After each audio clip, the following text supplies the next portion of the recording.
Kadang, hidup mengajarkan kita bahwa kehilangan bukan akhir segalanya, justru di sanalah awal dari rezeki tak terduga. Inilah kisah seorang wanita yang diceraikan menjelang kebahagiaan, namun akhirnya menjadi orang yang paling beruntung. Assalamualaikum warahmatullahi wabarakatuh. Halo teman-teman semuanya.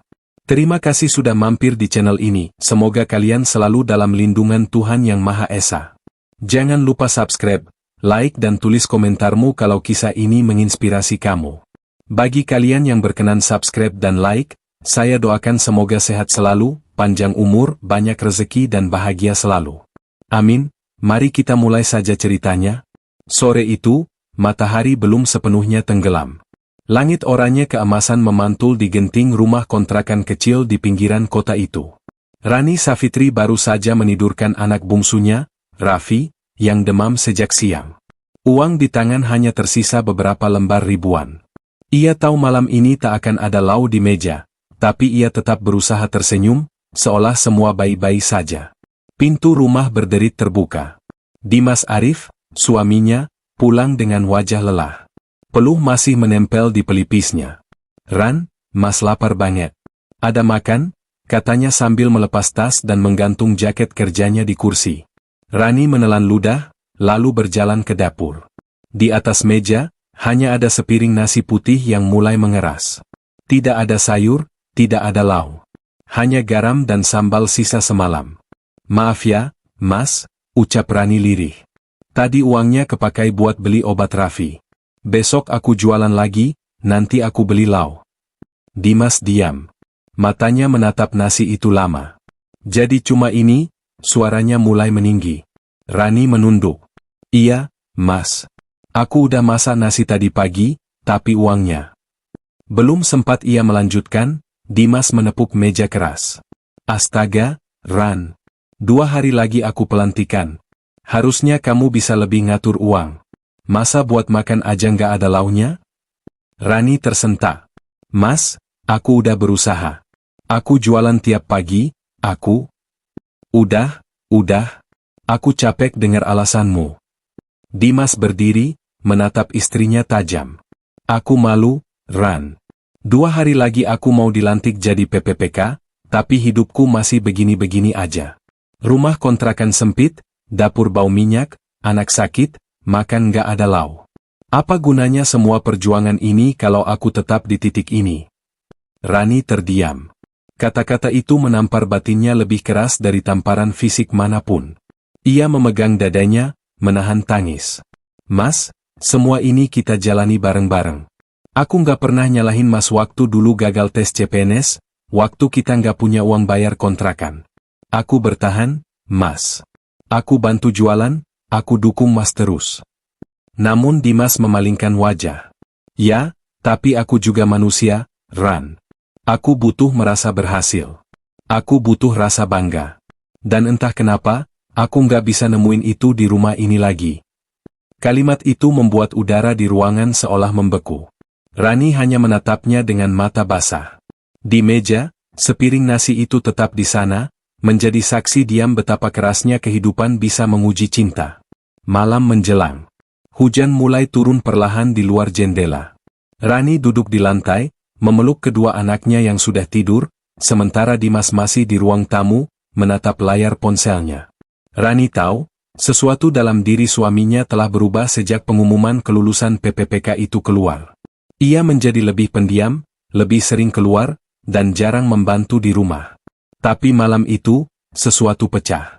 "Ran," Dimas berkata pelan tapi tegas, "aku mau ngomong sesuatu." Rani menatapnya cemas. "Apa, Mas?" "Aku mau kita pisah." Rani merasa seluruh tubuhnya lemas. Ia memegang dinding agar tidak jatuh. "Mas, kamu serius? Cuma gara-gara nasi tanpa lauk, kamu mau cerai?" Dimas menarik napas panjang. "Bukan cuma soal itu, Ran. Aku capek hidup miskin begini. Aku mau mulai hidup baru." Rani tak bisa menahan tangisnya lagi. "Mas, semua perjuangan kita sampai Mas diterima PPPK itu bukan cuma perjuangan Mas sendiri. Aku ikut di dalamnya. Aku jualan panas-panasan, aku ngatur uang sekecil mungkin biar Mas bisa ikut tes. Sekarang setelah berhasil, Mas mau ninggalin aku gitu aja? Dimas menatap ke bawah, tak sanggup menjawab. Sementara di luar, hujan semakin deras. Rani akhirnya duduk di lantai, menatap piring nasi yang belum disentuh. Dalam tangisnya, ia berbisik. Ternyata lapar yang paling menyakitkan bukan di perut, tapi di hati. Malam itu, Dimas benar-benar pergi dari rumah. Ia meninggalkan tas, membawa sedikit pakaian, dan tidak menoleh lagi. Rani hanya bisa berdiri di ambang pintu, melihat bayangan suaminya hilang di gelapnya hujan. Suaranya tenggelam dalam deru air, tapi dalam hatinya, Rani tahu, hidupnya baru saja berubah selamanya. Dan 2 hari kemudian, di hari yang seharusnya menjadi hari bahagia, Dimas berdiri gagah di panggung pelantikan PPPK, sementara Rani menangis dalam diam, memeluk 2 anaknya yang belum mengerti arti kehilangan. Namun di balik luka itu, takdir lain sudah menunggu. Sebuah rezeki besar yang tak akan datang jika hari itu Rani tidak disakiti. Kadang, Tuhan mengosongkan piring kita, bukan karena Ia ingin membuat kita kelaparan, tapi karena Ia ingin menggantinya dengan hidangan yang jauh lebih berlimpah. Hujan turun deras sejak pagi. Langit kelabu seperti ikut berduka bersama hati Rani Safitri. Malam tadi, Dimas pergi tanpa pamit lagi. Tidak ada pesan, tidak ada kabar. Yang tersisa hanya piring nasi kering di meja makan dan bekas langkah kakinya di teras. Rani duduk termenung di samping koper lusuh, sementara 2 anaknya, Nisa dan Raffi, masih terlelap di atas tikar. Air mata Rani mengalir tanpa suara. Ia menatap sekeliling rumah kontrakan sempit itu, dindingnya lembab, catnya mengelupas, dan di sudut dapur, panci tua tergantung diam. Semua kenangan mereka ada di sini, tapi kini tempat itu serasa bukan rumah lagi. Pagi itu, Rani memutuskan sesuatu yang berat. Ia akan pulang ke rumah orang tuanya di kota sebelah. Tak ada lagi alasan untuk bertahan di sini. Ia sudah menunggu, berharap Dimas kembali, tapi yang datang hanyalah kesunyian. "Bu, kita mau kemana?" tanya Nisa polos saat melihat ibunya memasukkan pakaian ke dalam karung. "Kita mau pulang ke rumah Mbah ya, Nak," jawab Rani sambil tersenyum kecil, berusaha menutupi kesedihan di matanya. "Bapak ikut?" Pertanyaan itu membuat hatinya serasa diremas. Rani mengelus kepala anaknya pelan. "Bapak lagi kerja, Nak. Mungkin nanti nyusul," jawabnya, meski hatinya tahu jawaban itu hanya penghiburan kosong. Siang menjelang, beberapa tetangga mulai berdatangan. "Rani, jadi benar mau pulang ke kampung?" tanya Bu Sarmi, tetangga baik hati yang sering membantu menjaga anak-anaknya. Rani mengangguk pelan. "Iya, Bu. Saya udah nggak kuat di sini." Banyak kenangan, para tetangga pun ikut membantu mengemasi barang-barang seadanya, kasur gulung, panci, ember, dan beberapa kardus pakaian. "Kasihan, ya," bisik salah satu tetangga. "Suaminya baru lulus PPPK malah ninggalin." "Iya, padahal istrinya yang bantu dari nol," balas yang lain. Rani mendengarnya, tapi ia memilih diam. Ia tak ingin membalas, tak ingin memburuk-burukkan siapapun. Ia hanya ingin pergi dengan tenang, membawa anak-anaknya menjauh dari luka yang terlalu dalam. Sore itu, sebuah mobil angkutan datang menjemput. Sopirnya menatap iba ketika melihat tumpukan barang yang akan dibawa. "Banyak banget, Bu." "Nggak apa-apa, nanti saya bantu muatinnya," katanya ramah. Rani mengangguk dan mengucap terima kasih lirih. Suasana mendadak menjadi haru. Para tetangga ikut membantu mengangkat barang, bahkan ada yang ikut membawakan makanan kecil untuk bekal di jalan. "Rani, ini ada nasi bungkus buat di jalannya. Jangan lupa makan," ujar Bu Sarmi sambil memeluknya erat. Air mata Rani tak terbendung lagi. Ia menunduk, memeluk Bu Sarmi balik. "Terima kasih, Bu, terima kasih banyak." Tak disangka, di antara kerumunan itu, seorang tetangga muda bernama Indah mengeluarkan ponselnya dan mulai merekam. Awalnya ia hanya ingin mengabadikan momen perpisahan itu untuk kenangan, melihat bagaimana warga saling bahu-membahu membantu seorang ibu muda yang ditinggalkan suami. Namun tak satu pun dari mereka tahu bahwa video itu akan mengubah hidup Rani selamanya. Rani menaikkan anak-anaknya ke dalam mobil. Nisa melambaikan tangan ke arah teman-teman kecilnya, sementara Raffi menangis, mungkin belum mengerti kenapa rumah mereka ditinggalkan. "Dadah ya, Bu Sarmi," Makasih semuanya. Suara Rani bergetar saat ia menatap wajah-wajah yang sudah seperti keluarganya sendiri. Sopir menyalakan mesin. Asap knalpot bercampur dengan udara sore yang lembab. Ketika mobil perlahan melaju meninggalkan gang sempit itu, air mata Rani jatuh lagi. Ia memeluk kedua anaknya erat-erat, menatap keluar jendela melihat rumah kontrakan mereka yang semakin jauh, rumah yang dulu penuh harapan, kini hanya menyisakan kenangan pahit. Di dalam perjalanan, hujan turun lagi. Rani menatap titik-titik air yang berlarian di kaca jendela. Ia teringat hari-hari saat Dimas masih bercanda dengan anak-anak, saat mereka makan seadanya tapi bahagia, saat ia percaya bahwa cinta bisa menutupi kekurangan. Kini semuanya hanya bayangan masa lalu. Namun di tengah tangisnya, Rani berbisik lirih, "Ya Allah, kalau ini jalan terbaik, aku ikhlas. Asal anak-anakku bahagia, aku nggak apa-apa." Beberapa jam kemudian, mobil berhenti di depan rumah tua milik orang tuanya. Ibunya keluar tergesa, memeluk Rani sambil menangis.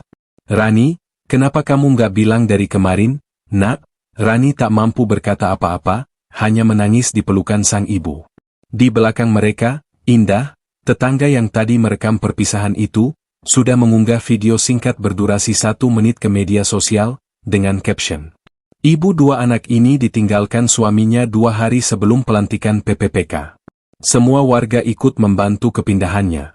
Semoga Allah mengganti dengan kebahagiaan yang lebih besar. Tak ada yang menyangka, video itu akan menjadi titik awal dari perubahan besar dalam hidup Rani Savitri. Dalam hitungan jam, wajah lelah dan senyumnya yang tulus di tengah kesedihan itu akan menjadi simbol ketegaran bagi jutaan orang yang menontonnya. Pagi itu, rumah orang tua Rani Savitri terasa lebih tenang dari biasanya. Angin berhembus lembut lewat jendela kayu tua, membawa aroma tanah basah sisa hujan semalam. Rani duduk di ruang tamu, menatap 2 anaknya yang sedang bermain dengan mainan bekas yang ia bawa dari rumah kontrakan. Ada senyum tipis di wajahnya, tapi matanya masih menyimpan luka yang dalam. Sudah 3 hari berlalu sejak ia meninggalkan rumah lamanya. Tapi rasa kehilangan itu masih begitu kuat. Kadang, tanpa sadar, ia masih menoleh ke arah pintu, seolah berharap Dimas muncul membawa kabar baik, padahal ia tahu itu tidak akan terjadi. Sore itu, sesuatu yang tak terduga terjadi. Ponsel tua milik ibunya terus berdering, notifikasi pesan masuk berdatangan bertubi-tubi. "Ini kenapa sih? Kok rame banget, Ran?" tanya ibunya heran sambil memperlihatkan layar. Rani mendekat. Betapa terkejutnya ia ketika melihat foto dirinya dan anak-anak sedang naik mobil angkutan, dibantu para tetangga, beredar di berbagai akun media sosial. Video itu, video yang direkam Indah, tetangganya, kini sudah ditonton ratusan ribu kali. Komentarnya penuh haru dan doa. "Ibu ini luar biasa kuat. Semoga Allah ganti dengan kebahagiaan yang lebih besar. Suaminya nyesel nanti." Rani terdiam lama, menatap layar ponsel itu. "Ya Allah, ini beneran aku?" ucapnya lirih, tak percaya. Ibunya tersenyum kecil sambil menepuk pundaknya. "Lihat, Nak. Orang-orang peduli sama kamu. Kamu bukan cuma korban, tapi inspirasi." Namun bukan hanya netizen yang memperhatikan kisahnya. Beberapa hari kemudian, mobil dinas berhenti di depan rumah. Warga sekitar keluar penasaran. Dari dalam mobil turun seorang pria berbatik, diikuti beberapa staf dan wartawan lokal. "Bu Rani Savitri?" tanya pria itu ramah. Rani yang sedang menyapu halaman kaget bukan main. "Iya, Pak. Saya sendiri." Pria itu memperkenalkan diri sebagai ajudan bupati. "Tadi Bapak Bupati lihat berita tentang Ibu. Beliau tergerak dan ingin datang langsung memberi dukungan." Beberapa menit kemudian, sosok bupati muncul dari mobil dengan senyum hangat. Ia menghampiri Rani dan menjabat tangannya erat. "Saya lihat kisah Ibu di media sosial. Saya kagum dengan ketegaran Ibu. Tidak semua orang bisa setegar ini menghadapi cobaan," katanya lembut. Rani tak kuasa menahan air mata. "Terima kasih, Pak, saya nggak nyangka sampai Bapak mau datang." Bupati hanya tersenyum, lalu menyerahkan amplop dan beberapa bingkisan. "Ini ada sedikit bantuan dari kami. Semoga bisa membantu Ibu memulai hidup baru." Warga sekitar yang menonton ikut terharu. Beberapa bahkan bertepuk tangan spontan. Sejak hari itu, kisah Rani mulai menjadi bahan pemberitaan di media lokal. Judul-judul berita bermunculan. Ibu dua anak ditinggal suami jelang pelantikan PPPK, kini jadi inspirasi. Viral. Ketegaran Ibu Rani bikin warga tersentuh. Dalam hitungan hari, namanya dikenal di berbagai daerah. Beberapa influencer mulai membagikan ulang videonya, menambahkan narasi tentang perjuangan perempuan kuat. Tak lama kemudian, Rani mulai menerima pesan dari tim media dan konten kreator yang ingin mewawancarainya. Suatu sore, ketika Rani sedang menjemur pakaian, seseorang menelepon. "Selamat sore, Bu Rani. Kami dari salah satu stasiun televisi nasional. Apakah Ibu bersedia diwawancara mengenai kisah inspiratif Ibu?" Rani hampir menjatuhkan ponselnya. "Saya? Di TV? Betul, Bu. Banyak orang ingin mendengar langsung perjuangan Ibu." Ia tak bisa berkata banyak, hanya mengangguk meski lawan bicaranya tak melihat. Malam itu, ia berdoa lama di atas sajadah. "Ya Allah, dulu aku cuma minta kekuatan untuk bertahan. Tapi Engkau kasih lebih dari itu. Engkau ubah aibku jadi berkah, lukaku jadi pelajaran, air mataku jadi rezeki." Keesokan harinya, tim media datang membawa kamera dan mikrofon. Warga berkumpul menyaksikan dari jauh. Rani tampil sederhana, dengan kerudung polos dan senyum tenang. Dalam wawancara, ia tidak menjelekkan mantan suaminya. Ia hanya berkata, "Saya percaya, kalau niat kita tulus, Allah nggak akan biarkan kita jatuh terlalu lama. Saya cuma pengin anak-anak saya lihat, kalau ibunya kuat, mereka juga harus kuat." Kata-katanya membuat banyak orang menangis. Potongan wawancara itu kemudian viral di berbagai platform, membuat nama Rani Savitri makin dikenal luas. Sejak hari itu, hidupnya benar-benar berubah. Banyak orang datang ke rumah membawa bantuan, pakaian, dan bahkan tawaran kerja. Tapi bagi Rani, bukan itu yang paling berharga. Yang paling berharga adalah rasa percaya dirinya yang kembali tumbuh, sesuatu yang dulu hilang ketika ia ditinggalkan. Ia kini menyadari, terkadang Tuhan membuat seseorang hancur terlebih dahulu agar bisa berdiri lebih kuat dari sebelumnya. Dan hari itu, Rani tahu, masa lalunya bukan akhir dari segalanya. Itu hanyalah pintu menuju takdir yang jauh lebih indah. Sejak tayangan wawancaranya muncul di televisi nasional, kehidupan Rani Savitri tak lagi sama. Telepon rumah dan pesan di media sosial terus berdatangan. Ada yang sekadar memberi semangat, ada yang ingin membantu, bahkan ada yang menawarkan kerjasama. Rani masih merasa seperti bermimpi. Dulu, setiap pagi ia berangkat ke pasar membawa gorengan dan sayuran dengan tangan kasar yang melepuh karena minyak panas. Kini, banyak orang yang memujinya sebagai simbol ketegaran perempuan Indonesia. Tapi di balik senyum yang ia tampilkan di layar kaca, Rani masih merasa rendah hati. "Bu, ini ada surat undangan," kata ibunya sambil menyerahkan amplop coklat tebal. Rani membuka perlahan, membaca tulisan di bagian atas. "Kepada Ibu Rani Savitri. Kami dari podcast Ruang Inspirasi Jakarta mengundang Ibu sebagai tamu kehormatan untuk berbagi kisah perjuangan hidup." Tangannya bergetar.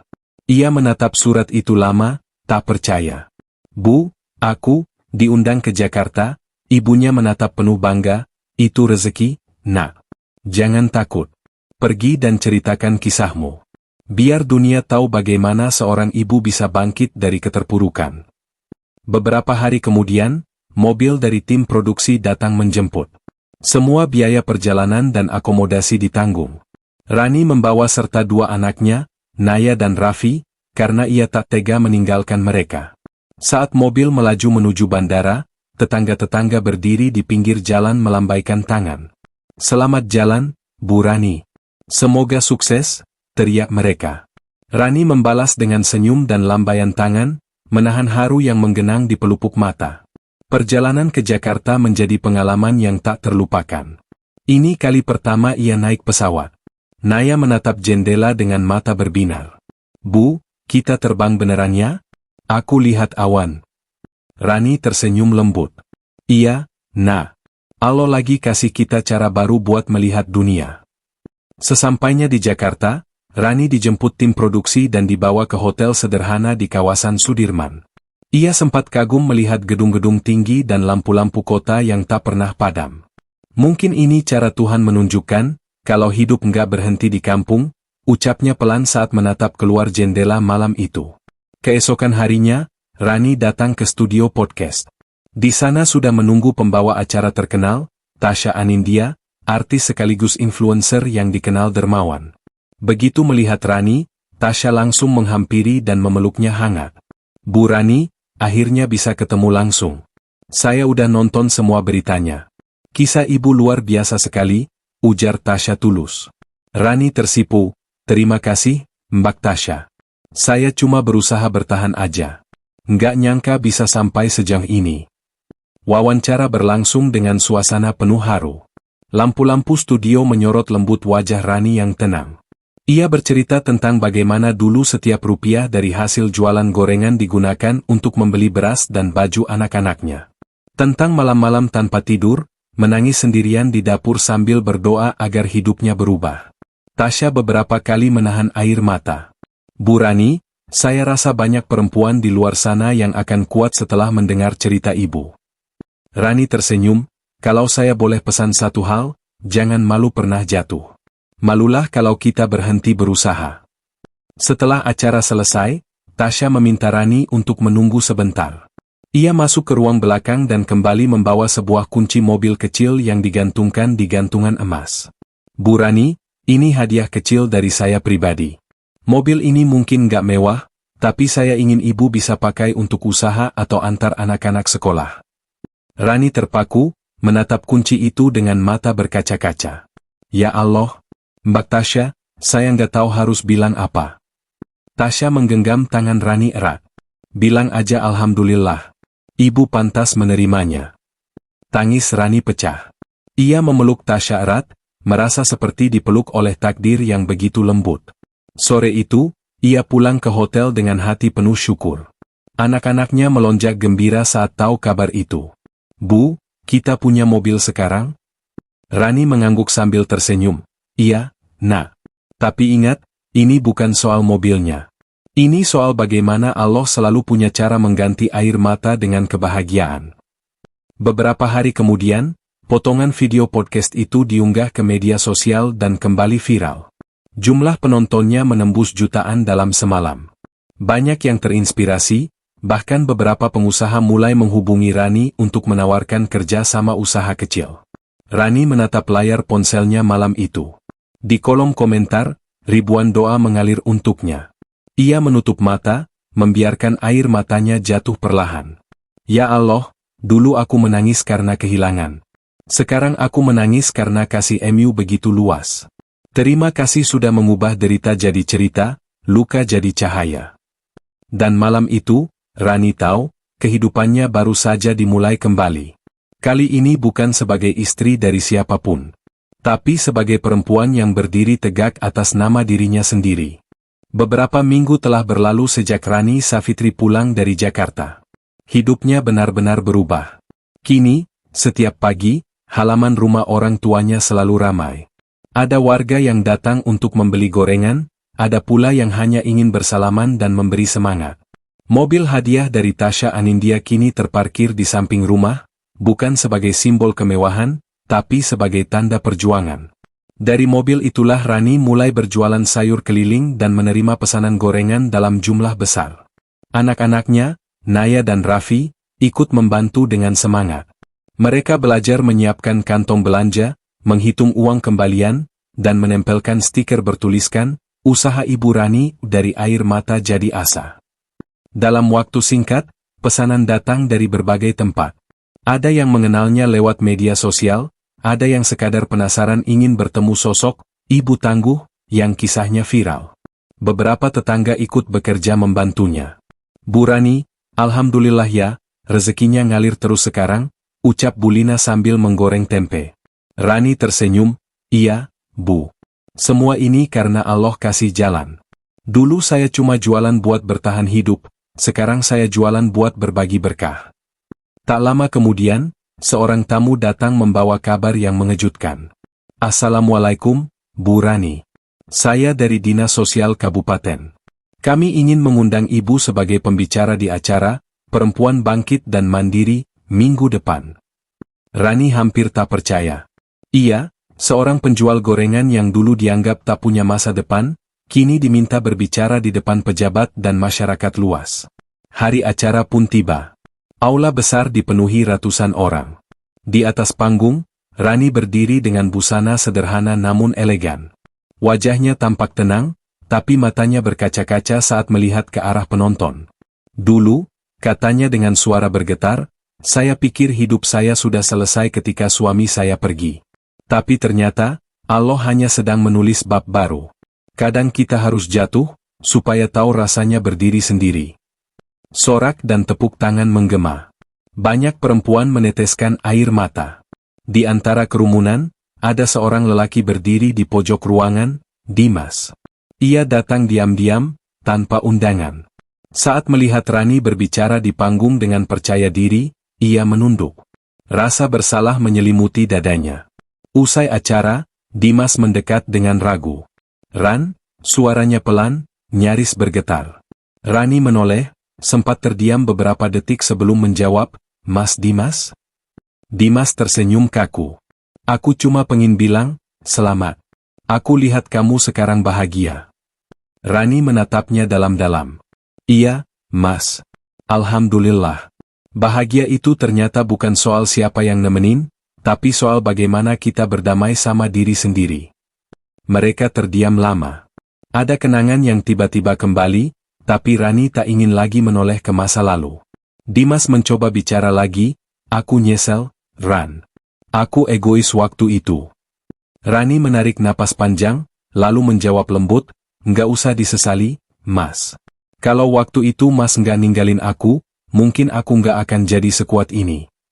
Ucapan itu seperti tamparan lembut yang membuat Dimas terdiam.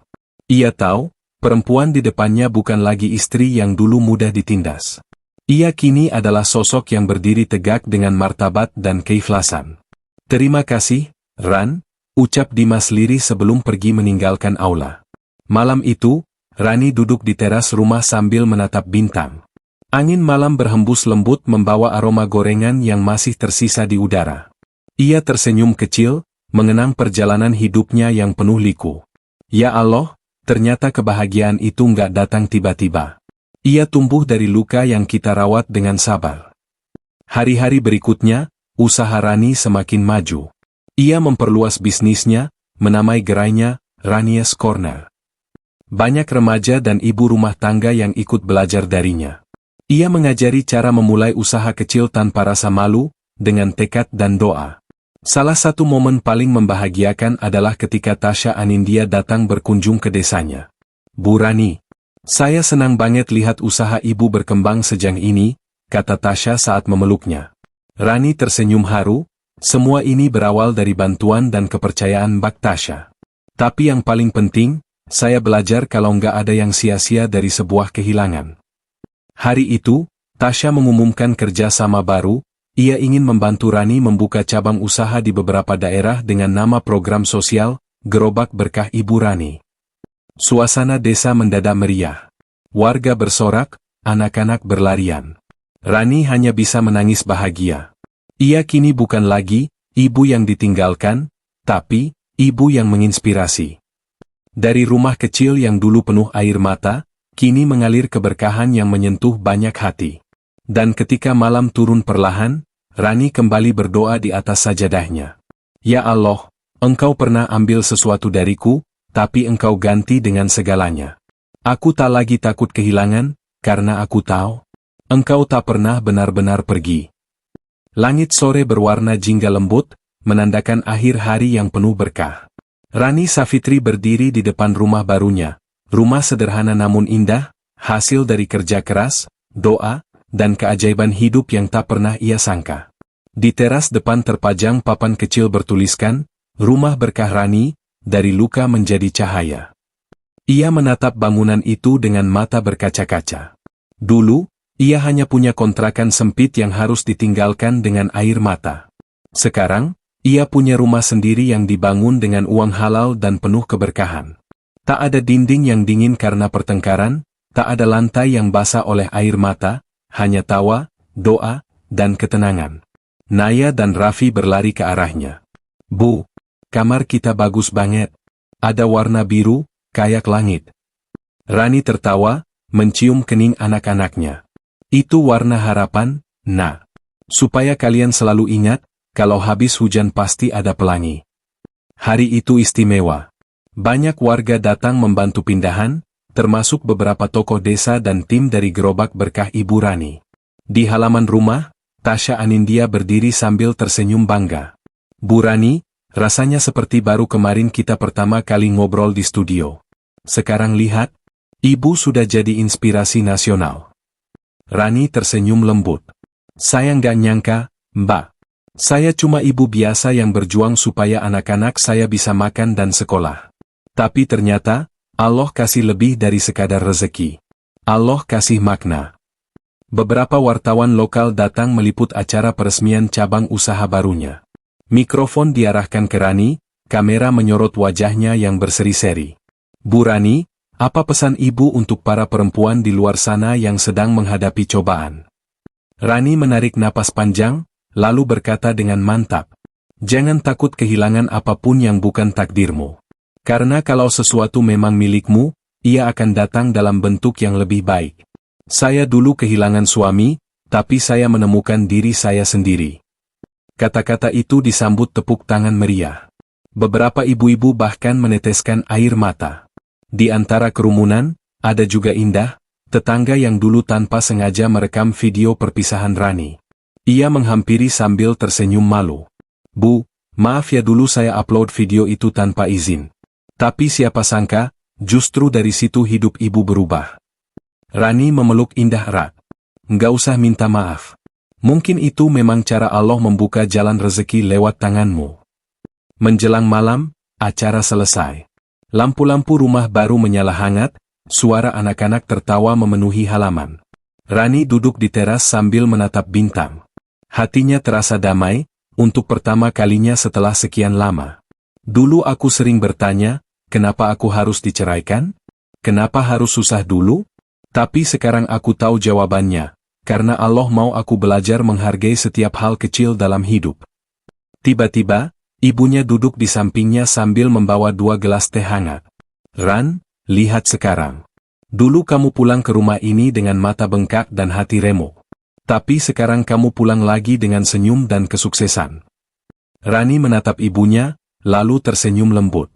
Iya, Bu. Ini bukan cuma rumah baru, ini hidup baru. Dan aku janji, aku nggak akan sia-siakan semua yang Allah kasih.